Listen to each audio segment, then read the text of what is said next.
Easy with the turn it on.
I planted like last season, and it's coming up nicely. And then hopefully I'll be able to get out onto the patio and go around and show you, and you can just dig up what you want. Okay. So probably either bring pots or even cardboard boxes, but that are low. Right. Then we can just put the. Okay. Okay. So whenever this weather, it's Tell just me like. If you ever need Oh, I know. Oh, no. Once, yeah. Yeah. Yeah, the strong boys. Yeah, right. Oh, that's great. Good to see you. Thanks for coming. Yeah. Appreciate it. I need you to get into the zone now. Yes. Yeah. You know how that is. Yeah, Yes. I know. Take care, hon. Oh, hi. Hello. How are you? Wonderful. How are you? You know, I'm hanging in. Oh, my Yes, gosh. I'm doing fine. Yeah, of course you are. Yes, what else is there? Yeah. The options are not good. Yeah. Well, Yeah. Well, it's, when you get down, you got to get up, or else you can stay down, and you don't want to stay down. That's No. not good. Not good. yeah, you make Not a good. choice. That's Either right. light a That's right. fire or under your butt. Or Where? Oh, this is a dear friend. excuse Oh me. my God. Oh, you got. Good to see you, hon. Ray. Oh, you are a darling. Thank you for coming. Of course, of course. Oh my God. Oh yeah, we gotta take a picture. Okay. All right. Oh. I saw it's from 5 to 6:30 for some reason. And I said, telling, we gotta have an early dinner. Hurry. Oh no. Then Six. I look, it's 6, but that's good. Yeah, I know. Yeah. It's better. It's better not that late. Oh. Thank you. Thank you, honey. Oh, thanks so much for coming. Good.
So I can tell the microphone's on. Okay, so can you hear fine there, Lex? Okay, good. Well, we have the sound on.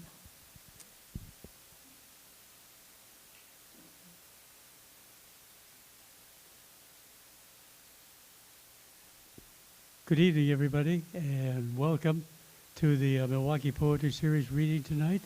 We have a wonderful poet, Carolyn Martin, who's going to be reading, and I'm going to introduce her in just a little bit, but not before I say thank you for you all for being here. I'm always reminded of how much impact and demand there is on our time and how many other things there could be to do. So you're here sharing poetry, and thank you. I want to make the same welcome to those of you who were able to log in. So thank you for logging in on the live stream. So that's great. I'll just say to you, if you have any questions that you want in the Q&A period, just use the chat feature, and Josh, our technician, will be able to read them off when we get to that point. So we're going to have Carolyn's reading, and as you know, we'll have a Q&A period, and she's going to end the evening with a poem. So I want to make some thanks. Thanks to the City of Milwaukie. The City of Milwaukie has supported us really from the beginning. We're in our 19th season, so we're very grateful for the... Go ahead. Yes, we say yay for the city. We say the same thing for the Leading Library. So we're here in the Leading Library, so much thanks to the support from the Leading Library. We were at the Pond House. This is a new library. It doesn't seem like it's been here for 5 years, but it's an example of how time flies. But we love it, so we've really gotten used to it. So thanks to the Leading Library, and thanks to the Milwaukie Poetry Series Committee. We do have a committee. We have a group of people that are working on this, and that's really what you need. So Kristen is already standing, and thank you for everything you do, and my lovely wife, Jane. And I think those are the, yeah.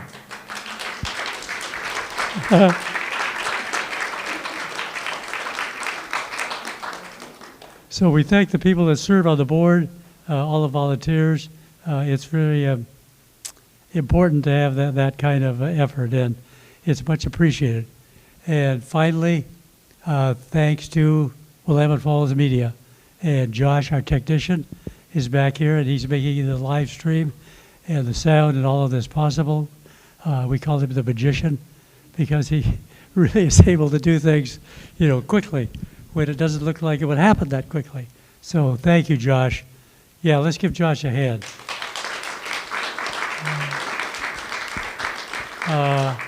I'm Tom Hogan, the director of the series. I didn't say that. Some reminders. We all have our telephonic devices, so if we could silence them so they don't ring or go off through Carolyn's reading. I want to call your attention, too, to a couple of other events that are occurring.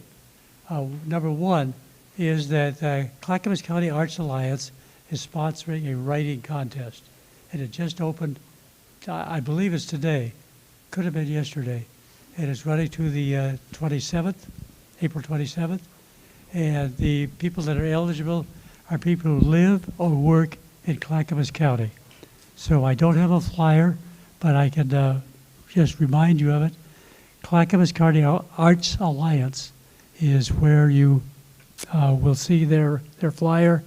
And we're going to post one. We're going to try to post one on our website, too, so you know about it. I just encourage you to do a submission. Milwaukie Poetry Series is one of the sponsors. The second thing, I do have a flyer for this, and you can get them over here. The Leading Library Foundation is having a fundraiser next week and the week after, and it's an education to the library. And what they're going to do is show a video on the librarians. Promises to be very interesting. next Saturday is not this Saturday, but the next Saturday is there's a VIP, which means that people are asked to buy a ticket. For the one after that, it's contribute what you want. So there are flyers over there, and you can certainly pick them up. A couple of events we have coming up finally. The May is the start of First Fridays, so we do participate in First Fridays. And secondly, Donna Prince Medal is going to be here in May, and she is going to be our May poet. So,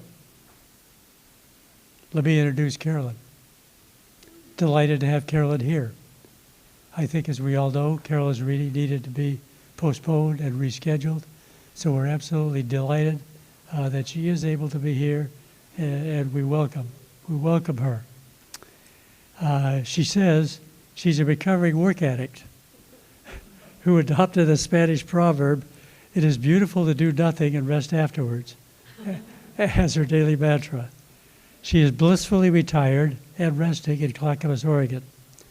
Since the only poem she wrote in high school was red-penciled, extremely maudlin, she is amazed she has continued to write. Her poems have appeared in more than 200 publications around the world, and her 6th collection, Splitting Open the World, was released by our own The Poetry Box in March 2025.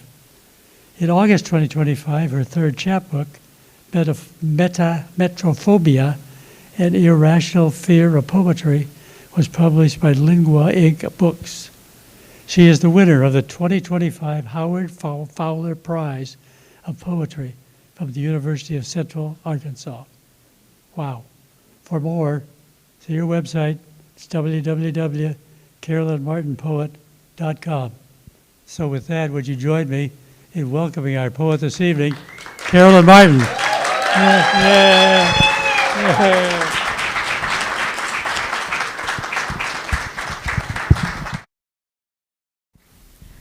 Okay, we're done. This is what I came for, the love. Thanks, Tom, for your flexibility and rescheduling me. And I can't say enough thanks to all of you for your love, your prayers, for your emails, for your cards, for your chats, for your visits. You kept me going. You raised my spirits. And literally, you kept me sane. So between being still able to write and having all of you in my life, I can be here today. I did something crazy in 2025, besides have a stroke. Have any of you ever actually chosen to publish 2 books within 5 months of each other? And then 3 days after the 2nd book came out, then I had the stroke. And it had nothing to do with working with an editor. The editor was, the editor, Maya Barry, was wonderful. So here we are, and I'm going to be reading from those 2 books. As Tom mentioned, Splitting Open the World by our own inimitable Sean Aveningo Sanders and Robert Sanders and the Poetry Box. And then Metrophobia, an Irrational Fear of Poetry, published by Maya Barry, Lingua Inc. Books. So let's get started. Oh, you know what? I have to make a few apologies first. Can't resist that. I've seen some of you tonight, and because some of the neurons in my brain have gone haywire, I literally lost 2 billion. I counted. 2 billion out of the 100 billion neurons. And they've done some really strange things. And one of the things, and so this is a test tonight, I know your faces, but I can't get the name to fit the face. So please forgive me if I look like a deer in headlights when I see you. So please just say, yes, I am, and then give me your name. It's not my fault, it's the neurons.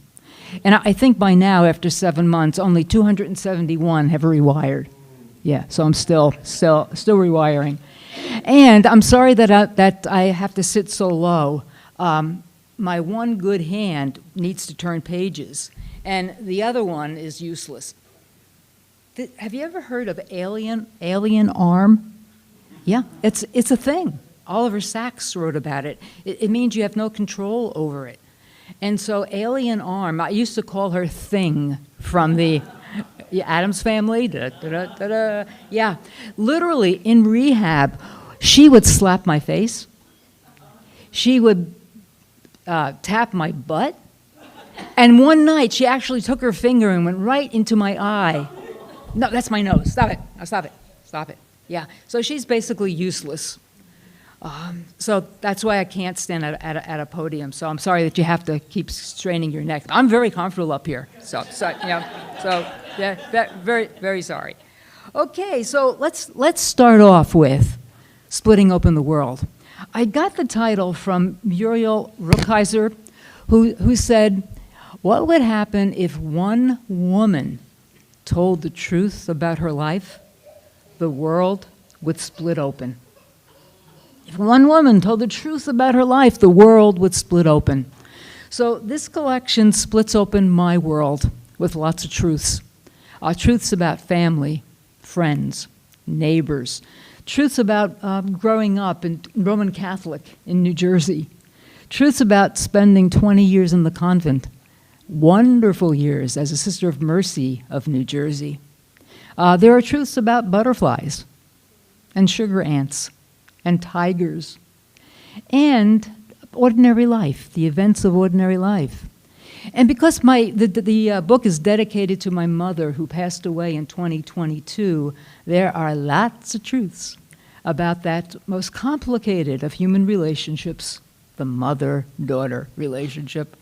As a matter of fact, 25 out of the 62 poems make some reference to my mother. That's a lot of complication. Right. Okay. So let me start off with a poem about the events of ordinary life. I love Costco. You weren't expecting that, were you? No. Okay. Yeah, I mean, I would go to Costco probably once a week. Now, I haven't been there for 7 months, and I miss Costco. So this poem was written around Easter time last year, so it is seasonally correct. And it is called Sunday Morning at Costco. Our Costco opens at 9 o'clock. So, Sunday morning at Costco, 8:50 a.m. Lines of carts waiting in the rain. The woman in front comes for jelly beans and one other thing she forgets. We laugh and agree. Old age requires more than memory. 5:55 a.m. The Church of Costco attracts multitudes who gather expectantly. I'm tempted to stand on a food court bench and lead the opening hymn. 9 a.m. Door rise, and greeters usher in the community. With orderly gratitude, I follow aisles to gluten-free whole wheat, Chardonnay, and sales on any blessed thing. 9:30 a.m. Express checkout. Rosie from Spain helps me heave 10 pounds of caracaras onto the scanner's screen. Your hair is beautiful, I say. She blushes. From my family. 9:45 a.m. The drive home passes East Ridge Christian and Creative Lutheran, where alleluias rise above the parking lots. I pray every faithful-filled pew sings a Sunday as holy as mine. Thank you. Have any of you ever been traumatized by something that happened to you in grade school? Yeah, a bully or a mean teacher or something. So this is my trauma story. Picture this. It's 1952. St. Elizabeth's Elementary School, Linden, New Jersey. I have just received my first grade report card, and there is an unsatisfactory grade in conduct. Now, I'm a good kid, so I don't understand the grade. So my parents go marching down to Sister Grace John and find out why their daughter got unsatisfactory. So this poem is called Enough. The nun stands before the first grader's desk, black beads clicking against her crucifix. Her voice stings, and so does the fear of the ruler in her hand. You will not speak out of turn again. 5 minutes to recess, and the girl who can't keep words in her mouth slumps in her seat. It's not my fault, she tries, but the white scapular is having none of it. She doesn't know why words won't stay. This morning, that's not right, ricocheted off Russell's answers to 4 + 3. Yesterday, I love long vowels. Upset Patty's turn to read. What if I whisper, she pleads. The ruler taps her desk.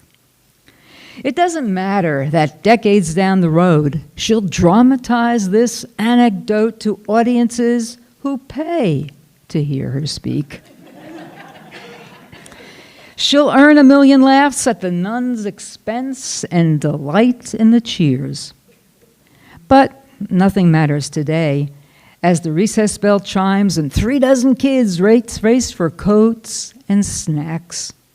She wipes the blush off her face and vows to hide words in attics, basements, bottom drawers, and mute them in her dreams. For decades, words will hide. Her words will hide and wait. Yeah, I don't think that I really, oh, thank you. Thank you.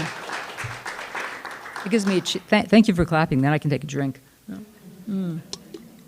Did you put vodka in here? Did you? Okay, good, thank you. Yeah, blessings. Yeah, that's true. I mean, I would tell audiences that story, and I always end with, Sister Grace John, eat your heart out. People pay me to speak. So, okay. All right. A few mother poems. One of the rare luxuries my mother allowed herself, we didn't have much money growing up, but she loved to go to theater. And so she would get on a bus in Woodbridge, New Jersey, take it to Port Authority, and then go to the theater district. And it was in the 1960s, it was the golden age of musicals. This day, I got to go with her to see Camelot with Julie Andrews, Robert Goulet, and Richard Burton. Yeah, okay. So, this poem is called Broadway Matinee, the Majestic Theater, 1960. Before the orchestra takes its final bow, my mother hustles me from the balcony out to West 44th, then down 8th Avenue, where masses rush to delis, subways, and happy hour meetups after work. We're running to Port Authority. Missing the 5:15 means an hour's delay, and my father needs his evening meal. Settled in our on-time seats, I ask my mother what she feels. My heart aches for one brief shiny moment and Lancelot's desperate love for Guinevere.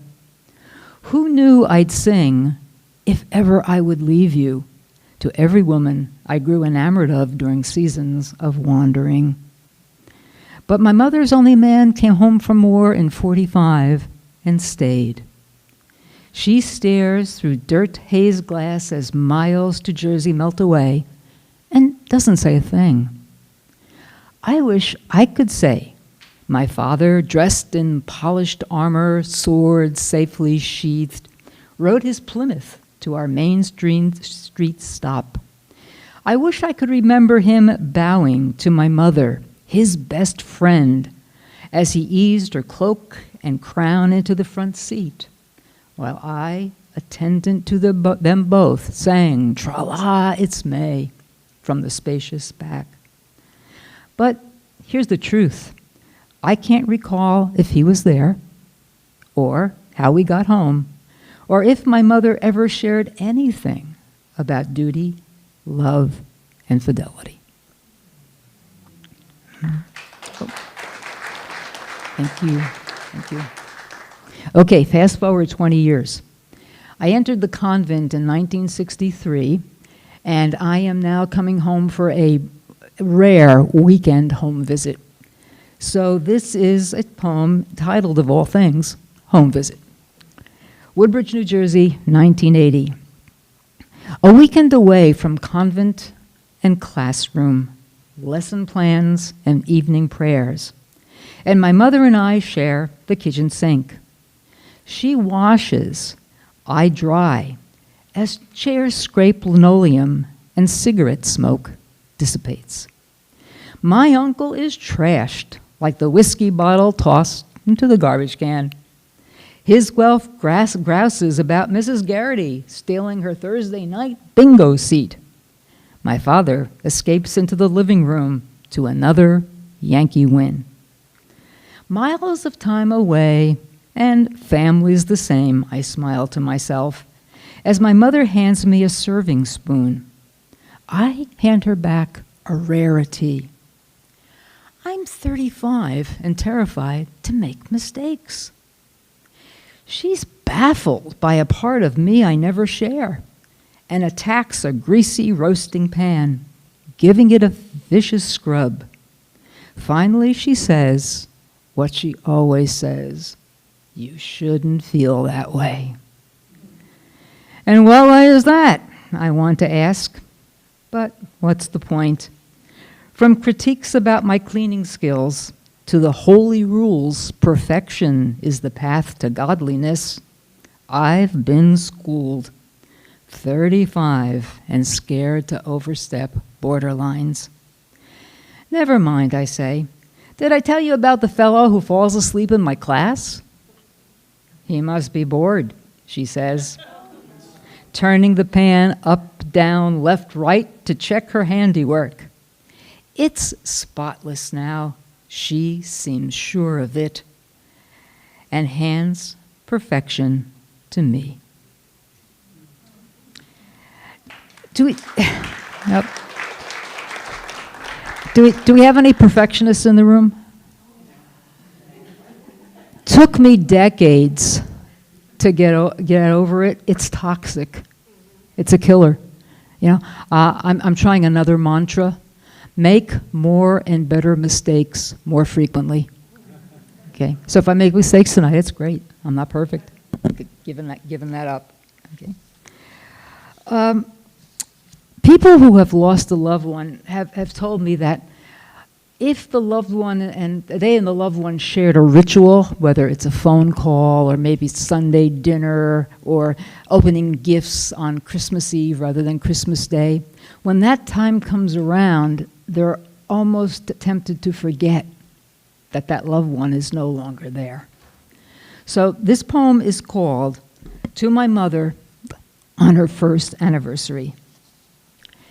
Every week since you've died, I've caught myself gathering news for our Saturday ritual. You, in your New Jersey nursing home, trying to remember how to answer the phone. Me roaming our Oregon yard, inviting you piece by piece into my private life. How predictable each call. I'd only dramatize an opening line before you'd interrupt with a performance of your own. How you woke to find a man sleeping on your couch. How convulsions hurled you out of bed. How you guided your way through Italy, Egypt, Greece, but lost the words for stamp, birthday card, address. In retrospect, my reports were minor affairs. A trip to the coast, a new book of poems, the harsh September rains that snapped our crepe myrtle tree. Yours, like tracking rowdy clouds through flowering chestnuts, kissing golden oak, sometimes surprised with poetry. But hear me out this time, and don't interrupt. Words and time are what I need. Someday, when I've grown closer to myself and cycles of shame and rage dissipate, someday, I suspect, I'll rewrite the story of your life with unscarred love and awe. And if truth splits wide enough, I'll use your name with reverence in odes, not elegies. Oh, thank you. Good vodka. You know, one of the truths that we can't get away from in many parts of this country is the truth of the unhoused. You know, just go 205 and the tarps and the tents and the carts, you know, or people on the off ramps or streets, you know, asking for help. I have actually 3 poems about the unhoused in the collection. This is one of them. It's called Sonder, and the definition of Sonder is the epigraph. I love this concept. Sonder is the profound realization that everyone, including strangers you meet on the street, have a life as complex as your own. So we all have our stories. We all have our complexities. So this is Sonder. Just off the I-205 at Sunnyside Road, cars try to beat the amber light to avoid the homeless need help sign. Too late, I'm stuck. A woman and her ratty mutt trudge up and down the ramp without guilt or embarrassment. There's dignity in her step and in her exhausted red scarf. There's caring in the way she rubs her dog's head and soothes him with something like a melody. What are the odds her parents kicked her out? Perhaps she had kids, try to make a family work. Perhaps she was a beauty queen or MBA, a lawyer or owner of a local grocery. Perhaps she is my parallel in a universe where lives play out simultaneously. No matter the where or why, I roll my window down and touch rough skin. Without a look, she crumples my dollar bill into her stained raincoat and mumbles something that sounds like, God bless. Humming a few disconnected notes, she pats her dog, resumes her strut. I have this fantasy someday when I'm out of the wheelchair. Someday I'm going to create a sign that says, I don't need your money. I just want to find out what it feels like to be ignored. Someday, okay? Perhaps she is my parallel in a universe where lives play out simultaneously. I've loved that idea of parallel lives ever since I saw that Gwyneth Paltrow movie, Sliding Doors. You know, marvelous movie. So I was thinking about it. So here I am sitting here at the Ledding Library with you wonderful folks, and I am snorkeling with my turtles off my favorite beach in Maui. Goodbye. Yes. So parallel lives. So this is a poem called What Can Happen Is. Hey, behave. Well, thank you. Appreciate that. All right, good, good. All right, what can happen is, in my other life, my 3 teens are in the autumn fields chasing their collie, chasing sheep. The middle 2 are pushing leaves around the porch, and the twins are playing house with Barbies and Tinker toys. My husband, sloughing off his camouflage, locks his rifle in his storage shed. I can almost hear him grouse to his bored elk hound about another trip not worth the time and gas. The dog agrees, and so do I. I'd rather listen to male elk bugling for mates than see a corpse tied to our trunk. There's more to teach than this brutality. In this other life, I'm good at mothering and let my kids explore who they want to be. Yet I spend sleeplessness wondering, what if this house sheltered only 2? Dishes washed every other day, laundry once a week, time to garden, travel, write without the call to feed my brood or fake inspired sex, or force contentedness. In this other life, I am up. But wait, don't physicists postulate that what can happen is already happening? I don't see it yet, but I could be the shuddering in a tent under a highway ramp, not to mention a murderer, con artist, thief.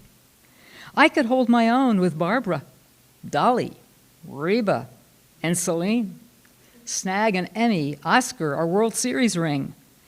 Of course, I could find myself in mediocrity, too bland to win anything. But forget all that. I want to know about this woman with her 7 kids, husband, and acreage that's taken years to cultivate. Does she have my blue-green eyes and my father's high forehead?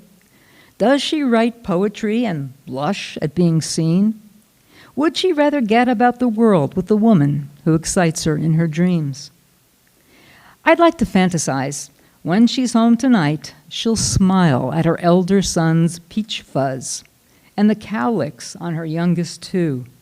She'll listen, curious and bemused, to 7 rounds of growing pains. And when her husband turns the TV off and invites a kiss, she'll acquiesce or turn away.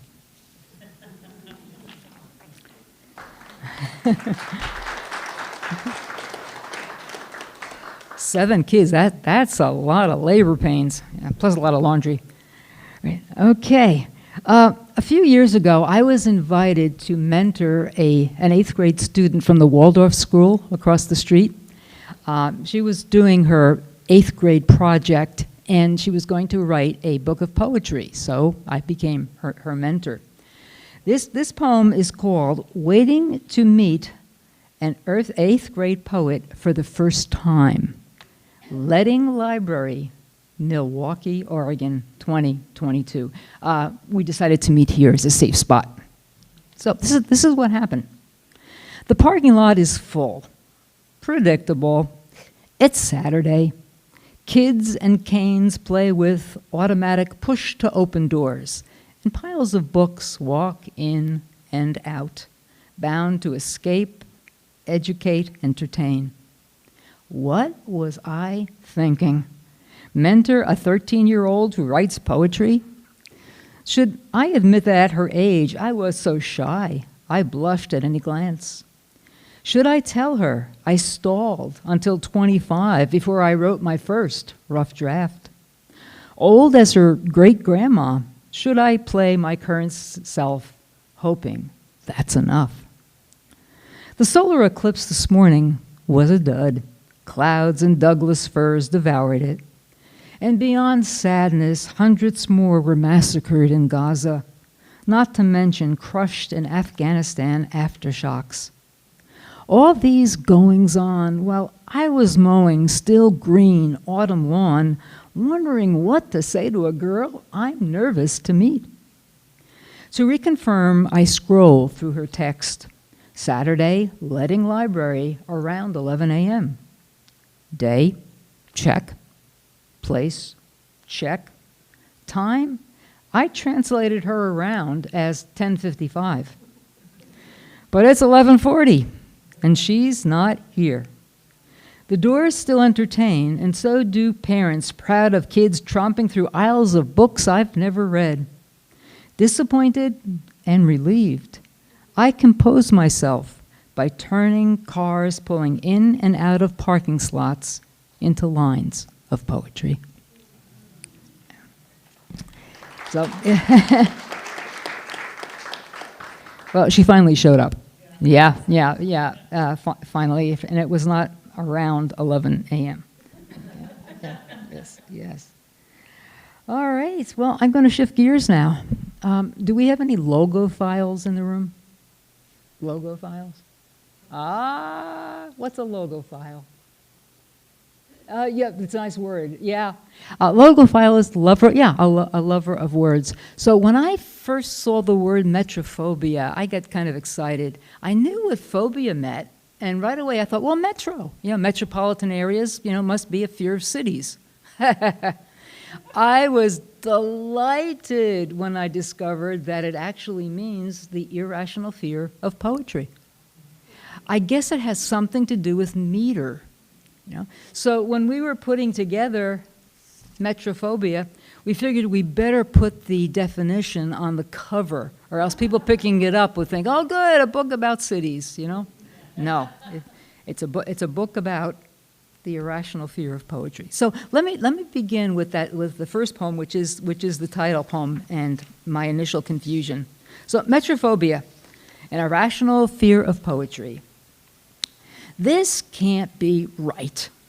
I expected fear of cities, subways, taxicabs, of bodies pressed to get somewhere down noisome streets that reek of chestnuts, hot dogs, hard-had sweat, and hawkers hawking faux accessories.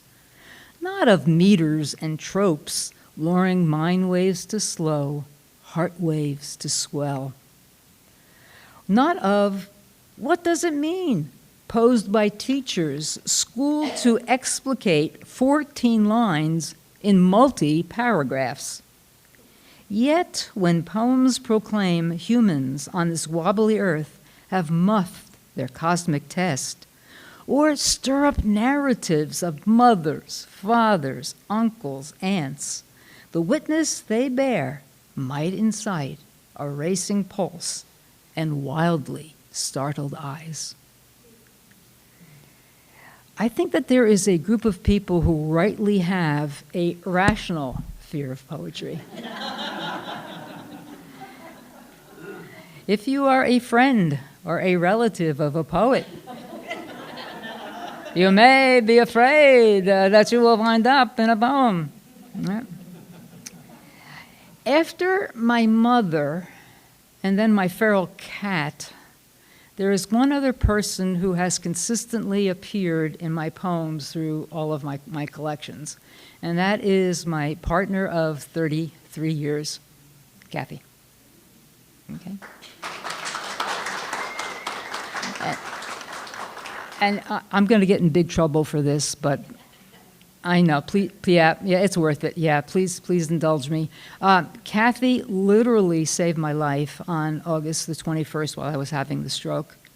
And now every day in the months that have followed, she has been my caretaker, my caregiver. And logophiles, look up in Google the difference between a caretaker and a caregiver. I was just gobsmacked.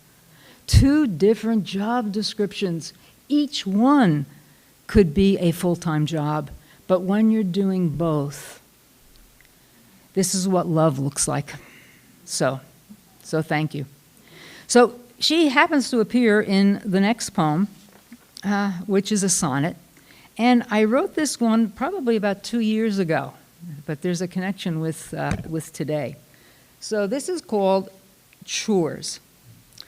This morning, you came down the stairs to chide me for the laundry I forgot to dry, and dabs of crest I dropped into the sink.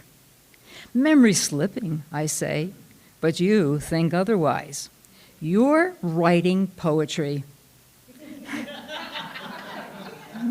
Of course, the neighbor's blossom cherry tree is fading, and bunches of daffodils are slipping off their elegance and their squills bent into feet.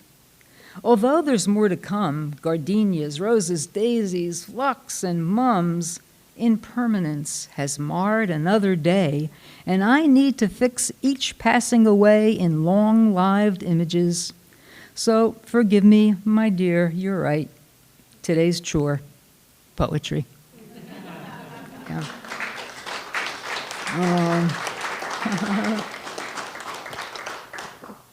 Have any of you dropped a dab of toothpaste in a sink and left it there overnight? Concrete? Exactly. Now, I did this when I could use 2 hands. Now, when I came home and I'm brushing my teeth, I'm doing it with 1 hand. And so night after night, the concrete test. Oh man, I'm doing better. But you know what? Try just for fun. Try this tonight. Try to brush your teeth with 1 hand. Unscrew the cap. Put the paste on the brush. Once you get it into your mouth, piece of cake. Yeah, no problem. It's those first couple of steps that cause the problem. So I've been doing better, haven't I? Yeah, I've got the method down. Yeah, I've got the strategy down. Okay, okay.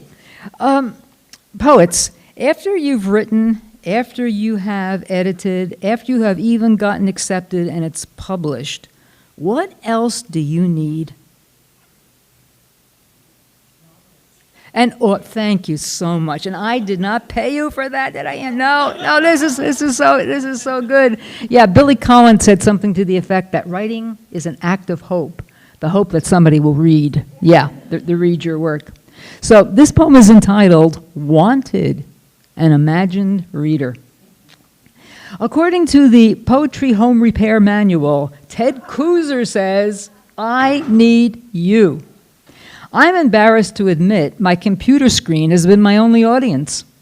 It's clapped for my deletes and cut and pastes, cheered my specificity, bowed to my reliance on read aloud, thesaurus, and editor. When laziness overwhelmed, it didn't object. So according to Kooser's Chapter 2, forget about age, gender, geography, or whether you're a plumber, professor, or purveyor of intrigue. Rather, can you sit through tinkerings of unruly rhymes and iambic monotony? Can you hike free verse up mountainsides and wade through unstoppable streams with sonnets and villanelles? Can you engage in confessionals that twist and turn and lead to "The day I became an orphan was a relief"? If this job fascinates, please send a photograph that captures the you of you. No need to comb your hair or make up your face. What to wear? Comfy, of course. I was born for jeans. I'll prop you on the kitchen table against the wine-red vase, blooming artificial pinks and whites. Before I rub up the day, I'll ask about your night. Did you sleep through barking dogs? What about disturbing dreams? Any plans for today? Ted says we're meant to relate. One other thing, I may only need you for a poem or two, or if our energies sink, a chapbook manuscript. Don't be offended if after conversing for a week, I replace you with another candidate. Ted warns about the possibility. Thank you. This is a different kind of audience to my words. This is a little neighbor who lives next door, and the poem is called Q&A. The street is still ice upon ice upon ice, but sleet has finally given up testing our resolve to let winter be. We stay away from cars, and if we must, walk warily to the mailbox and back. It's garbage night, and my green can slides to the curb when, "What are you doing?" slices through the dusky air. Our neighbor's 6-year-old, wrapped in a pink bubble coat and glitzy pink boots, navigates an almost run across the frozen grass and crashes in my arms. "What are you doing?" asks a toothless grin. I asked a toothless grin, framing bright pink gums. Her first teeth gone, the way first must go. Trying to stay upright, I resist a snide, "What does it look like?" and gentle my words. Tomorrow trucks come to pick the garbage up. Before I can land the period, she volleys back, "Why?" And so begins the daily ritual between this little Ethiopian and a poet weary of searching for answers to satisfy. I suspect she gets a kick watching me struggle for words. Or perhaps, innocent philosopher that she is, understands that sturdy questions in this wobbly universe outlast. Oh boy, did I blow that one. Okay, I made a mistake.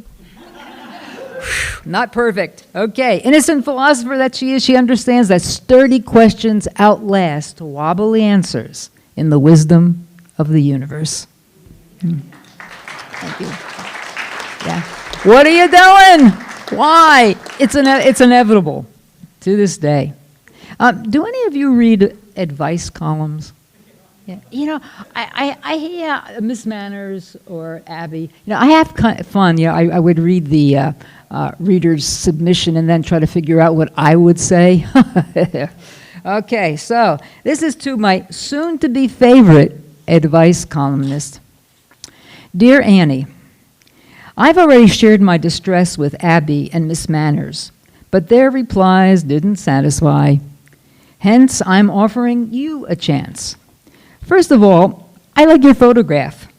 Recent, airbrushed, whatever the case, that slight tilt of head, not to mention your bleached white smile, inspire confidence. And so does your practical advice about ditching fake friends, evicting slacker kids, or committing to couples counseling. So what I need from you are down-to-earth strategies to assuage my guilt for wasting time writing poems for magazines with high acceptance rates, when I could be out pressing dollar bills into calloused hands or collecting shoes, socks, and underwear for blue tarped camps.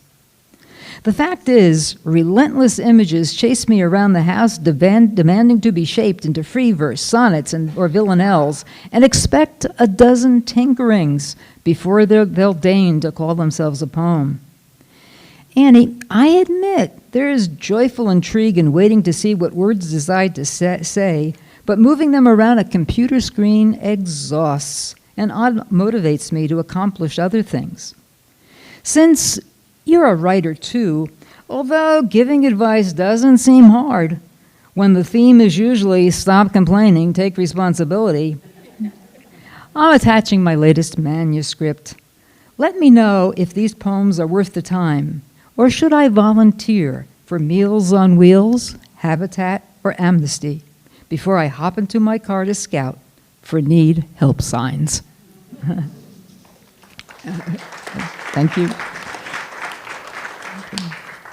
So, you know, are the poems worth the time? You know, we writers ask our readers to invest time in our work, and I've, asked myself, are my poems worth the time? You can tell me that someday, not today. Okay. So I have a very important reader. The poem is called What the Buddha Said While Reading My Poems. I have friends in high places. Okay. So when you know yourself, you know everyone. Shed embarrassment for living a human life and let your true self out. Let it out. Remind yourself that each moment is completely new. Although you've read 1,000 poems, yours belong only to you. Learn this from water. The brook splashes loud, but the ocean's depths are calm. Swim deeper between the lines. Wisdom dives and waits. A solid rock is unshaken by the wind, and the wise are unshaken by praise or blame. Be wise. Rejections and acceptances are the same. If you are quiet enough, you will hear the flow of the universe and feel the meter of discerning winds. Invite them to blow through your images. Every poem has a beginning and an ending somewhere. Make peace with that and wait. One day the poem will tell you what it wants to say. When you realize how perfect everything is, you will tilt your head back and laugh at the sky. That line deserves a poem. Tilt, laugh, right. There are only 2 mistakes you can make along the road: not starting and not going all the way. You've started. Now go the miles to go. Thank you. Okay. Wise advice. Do any of you make phone calls to businesses only to get an automated... Yes, your husband to do that. Smart. Absolutely maddening. And then then when you finally get a person, they hang up on you. Yeah. I was so angry with Sears. that this poem, and and it may be a prose poem, I'm not really sure about that. So, whatever, a poem or a prose poem. So this is called Sears' Automated Response to a Service Call. Thank you for calling Sears. Your call is important to us, although after hearing this message, you may not agree. Listen carefully, since our menu items have changed. For the dishwasher you bought in 2008, don't press anything.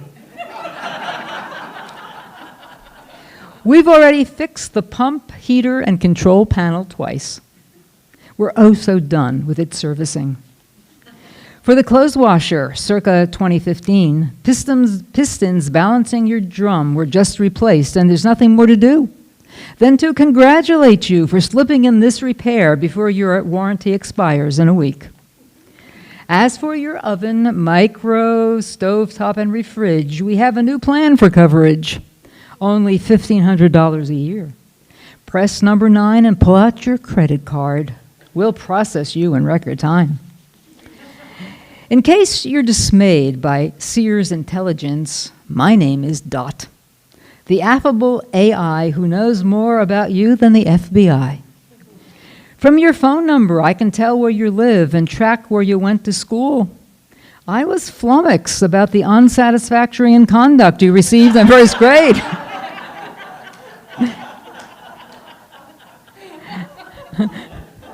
I hope it was a wake-up call to mend your rowdy ways.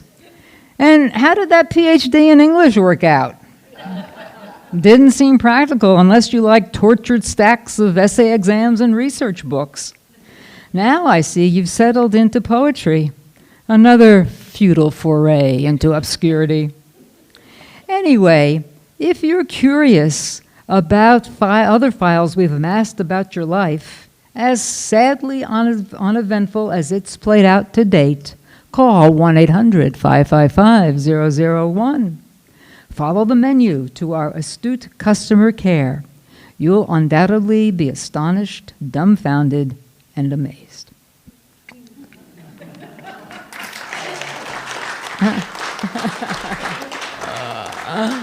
Did you all get that phone number? So, right, okay.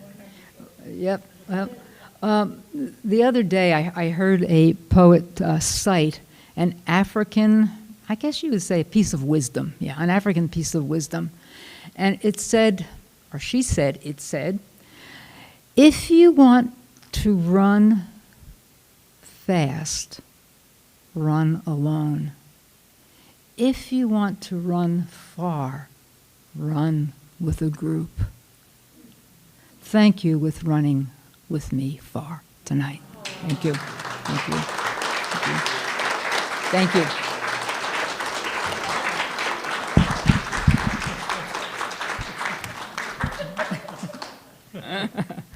There you go. Thank you so much, Carolyn, for being here and sharing your poetry. We have a question and answer period. So give some thought to what you would like to ask Carolyn. Any of you who are on Zoom, if you want to put something in the chat, Josh is watching that, so we can get that question asked. Just remember, I lost 2 billion neurons. Yes. So when you ask your question, wait for the mic, because we want to get the question as well as the answer on the recording. So I'm going to start, and I want to ask you about the 2 books. You published 2 books pretty close together. So did you write the poems simultaneously? Did you write the poems for the first one and then the second one? Just how did all of that work? Okay. All right, next question. You know, like you have piles of poems, and then you kind of see, you have piles of poems, and then you kind of see what fits or where you need to add more. Although they came together published, they took several years to actually. Yeah, it's kind of interesting. It took me 11 years to write a poem about my father's death. It took me probably 2 months to start to write about my mother's death. So the more complicated the relationship, I guess, the faster you got to get it out. Yeah. So, I really forget how that went. Yeah. Okay, well, thank you. Thank you. Okay, I tried. Yeah, 271 neurons. Come on back. All right. What would you like to ask Carolyn?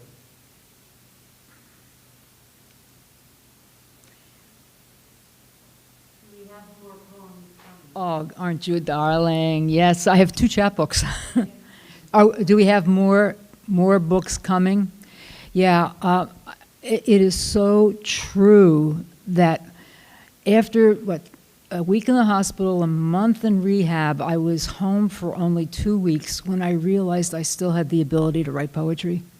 That was so exciting because I'd lost some other things, but I had that. My mind still worked, my mouth still worked. Lots of things were on track. Say that again?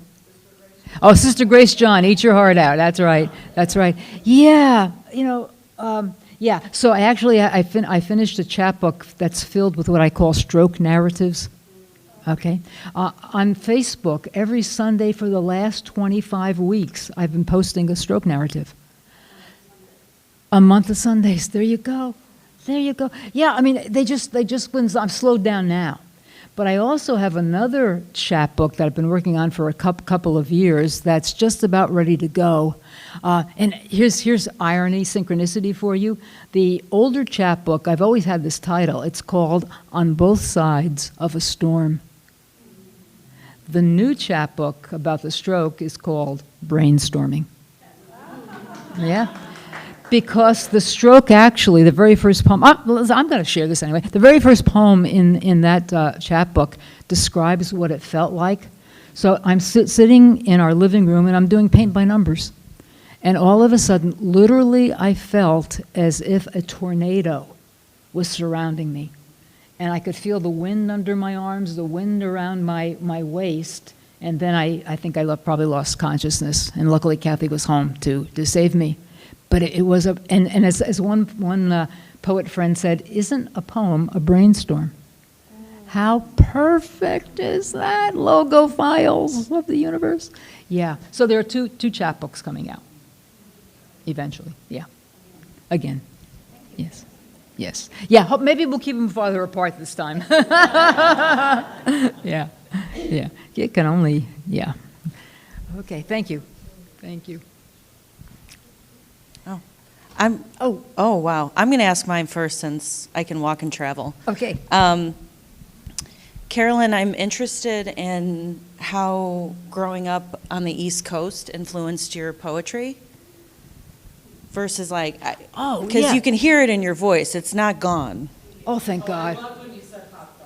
Hot dog, yeah. Hot dog. Yeah, drawer. Yes, yes.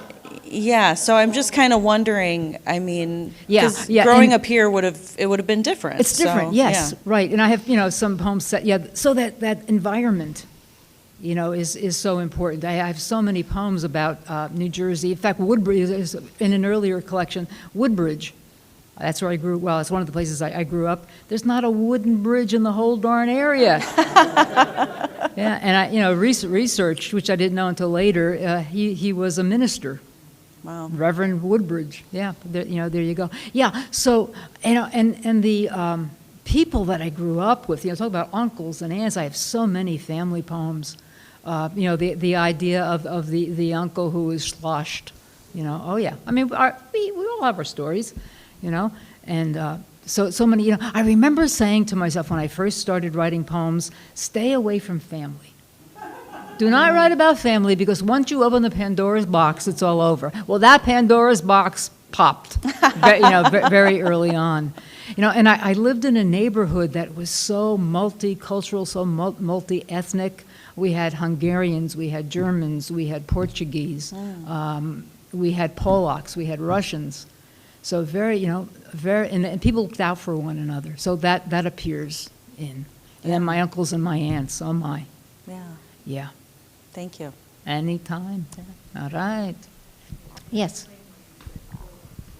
Oh, I'm sorry. I have to be politically correct. I am allowed to say Polak because I'm Polish. So I'm going to give myself, and in fact, I tout myself now as being a stubborn Polak. And it's that part of me that's going to help me recover. Because if I lose that stubbornness and I give up, It's all over. So like my mother and that good Polish stock. Yes, thank you. Thank you for that. Got to be politically correct. Yes, thank you. Hi, so I'm an East Coaster, and I just want to say you sound normal. Thank you. Unlike most of the people I meet. Yeah, I know. Yeah, but I wanted to ask you, you talk so well about how you begin, where your poems kind of come from. How do you know when a poem is finished? When it tells you it is. It'll tell you it is. Okay, next question. Yeah, what do we do? We read it out loud. We listen to it. I use that thing on the computer where I can have somebody read it to me. Yeah. I guess it's intuitive. But how many times, even when you get your poems published in a book or published in magazines, you will re-edit. You will change it. That's what I love. That's what I love about poetry. Like, they can't re-edit. I guess they could, but it would be a little messy to re-edit the beautiful pieces there. So it's like, and maybe the fact is a poem is never done. Yeah, somebody said that. I forget. Some famous person said, no, the brain. Yeah, somebody said a poem perhaps is never done. It's kind of nice. That's it. Thank you, Anne. I know. A poem is never finished. It's just abandoned. Yeah. I bet somebody will come up with who said that. Yeah. Good. Okay. Oh, hi. I just wanted to ask you, in your books, which ones were, like, do you have any, like, poems in the books you've written that are, like, your favorites or that you enjoyed writing the most? Oh, that's a beautiful question.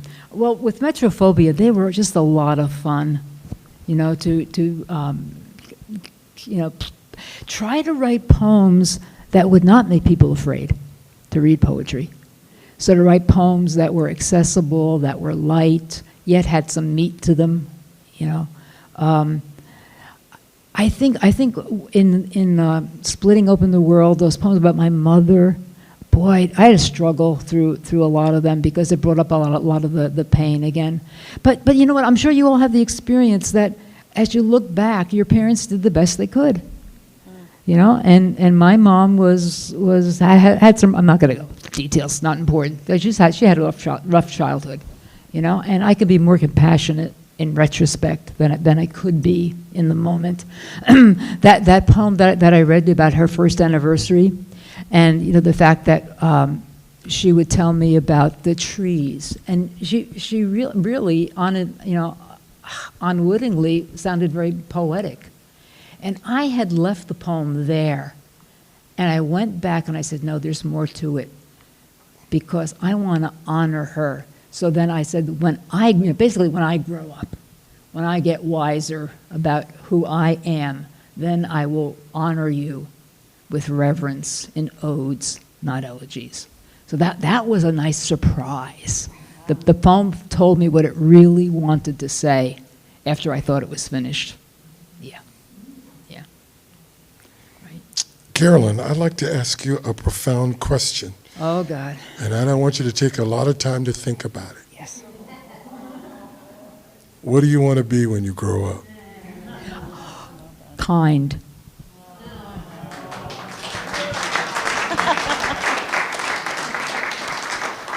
Okay, and I just lost the reference to that. Who?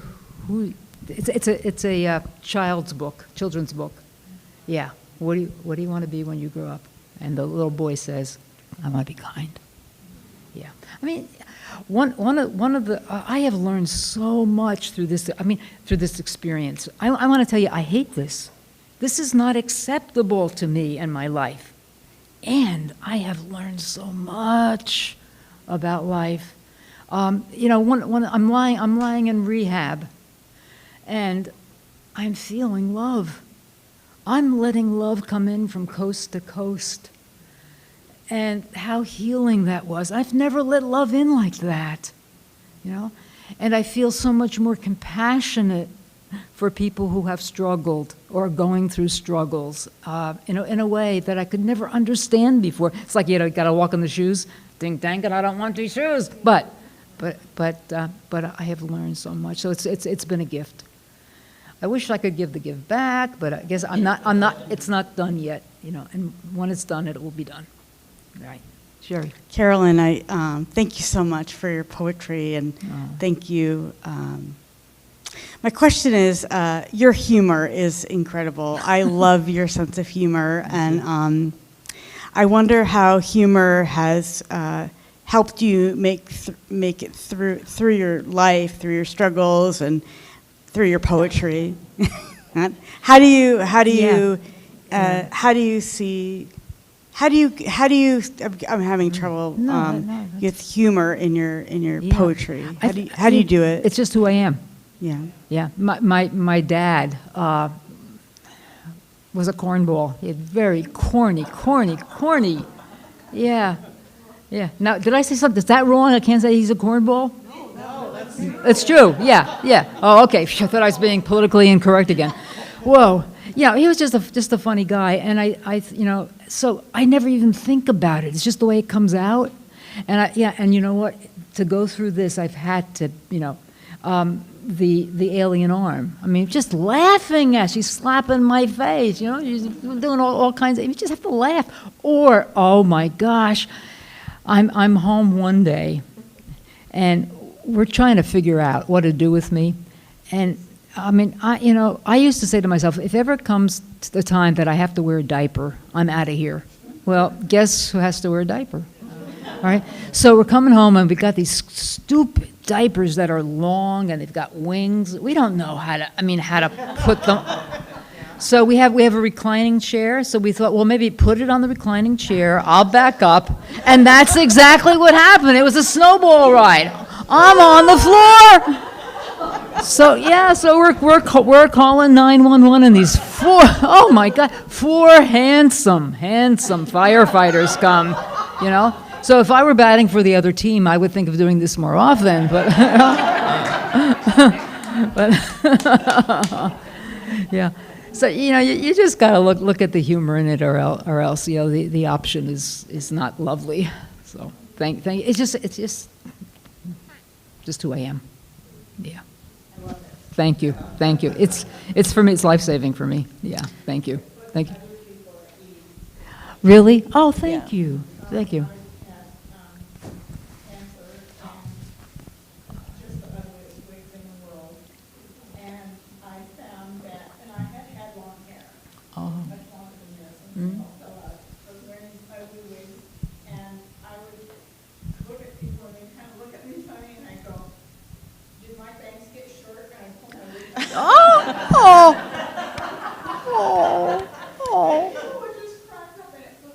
But ease.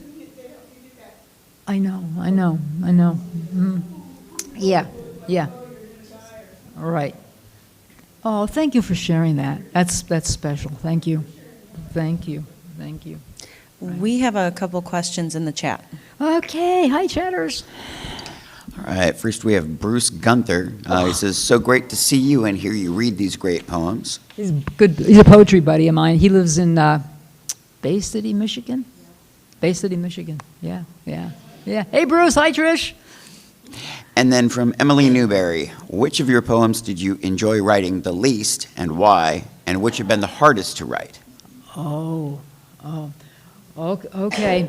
I didn't read the one I didn't read tonight. My mother had a scarred hand. Pinky was bent over, this finger didn't work, and then there were scars. Okay, so she was scarred from childhood. And we were told a lie. We were told that her brothers and sisters had boiled some taffy on the kitchen sink. On the stove, put it out on the porch, and that the toddler, she was 2 years old, stuck her hand. That was a lie. Back in New Jersey at that time, a lot of the backyards had stills. They were boiling hooch. And apparently, my grandmother would be, selling shots of hooch to workmen coming home from work, make a few extra pennies. There were so many reports in the local newspapers about children being burned by stills. Yeah. So my mother had 12 surgeries, So look at the metaphor of scars and living a scarred life. Yeah, that's why you wouldn't have gotten that reference in the poem that I read earlier on about that first anniversary. Unscarred love. When my love becomes unscarred. But she was a scarred person. And how I wish I could have been more compassionate then, but I was a kid. Wisdom comes late sometimes. Yeah, thank you. Yeah, that was a hard one to write. Mm-hmm. Okay. All right. That's it. Yeah. Are we good? All right. Any last questions? Oh. You spoke about. Oh, she wants you to wait for the mic. Yeah. You spoke about being a nun. Yes. Did you write any poetry about it? Most of it tonight was not. Yeah, there are poems in what's the name of the book? Oh, Splitting Up in the World. Yeah, there are some, and there were some sister poems in earlier volumes. Yeah, what you will find out is why I left the convent. I'm going to tell you. I'll read the books. Okay. Oh, all right. Yeah. Well, no, this is a big truth. Okay, so I entered the convent at age 18.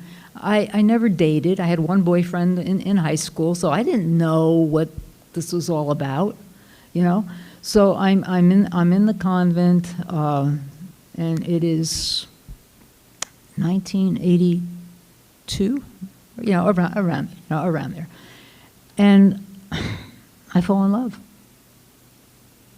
Well, poverty didn't give me any problems. Obedience didn't give me any problems. All of a sudden, chastity.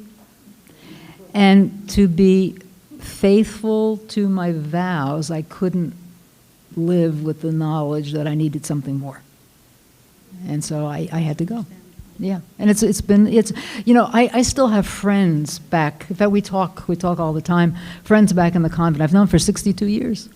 We grew up together. They're wonderful women, absolutely wonderful women, and they honor and respect who I've become. Which is great. They just are just so welcoming. Well, you're very delightful. Oh, thank you. And I didn't pay for that either. This is great. That's very kind. Thank you so much. Thank you. Well, would you like to conclude? Sure. No. Two. You want me to read two? Oh, we got time. There's this poem.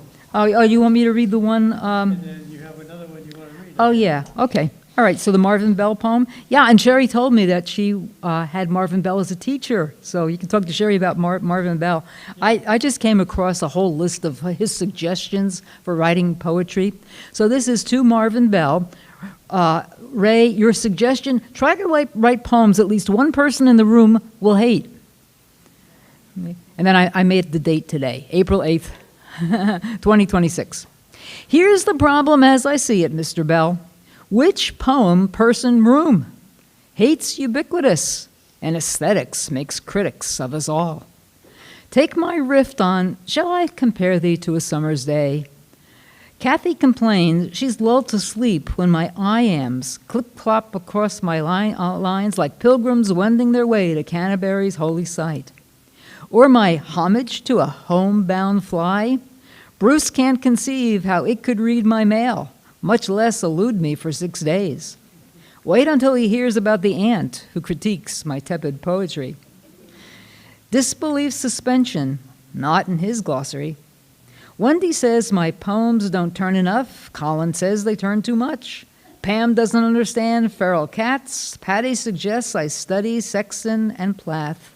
Meredith urges Ada Limon. Although Rumi claims he'd sell his tongue for 1,000 years, I'd settle for plugging 2 of mine. With all due respect, Mr. Bell, a revision is long overdue. Write poems at least one person in the room will love, even if it's only you.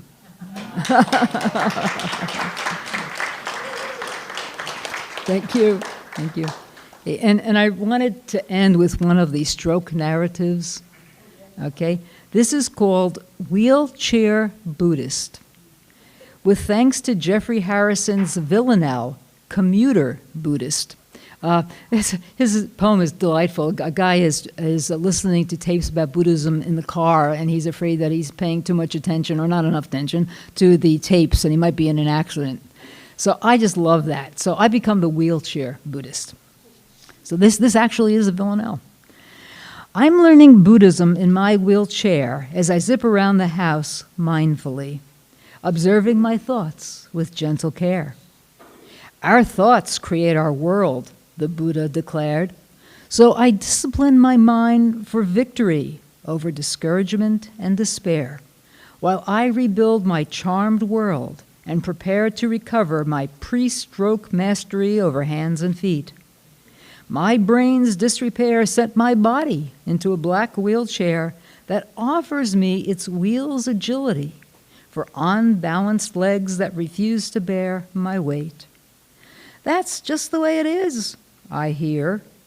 But impermanence is the Dharma's key to easing daily meltdowns into tears, not to mention the paralyzing fear that this stroke will last through eternity.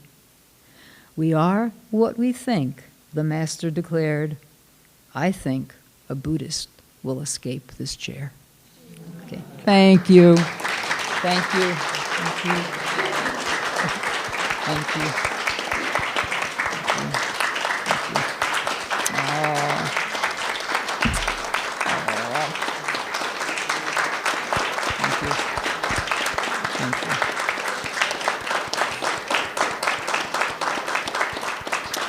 What a group to run with far. Thank you for running with me.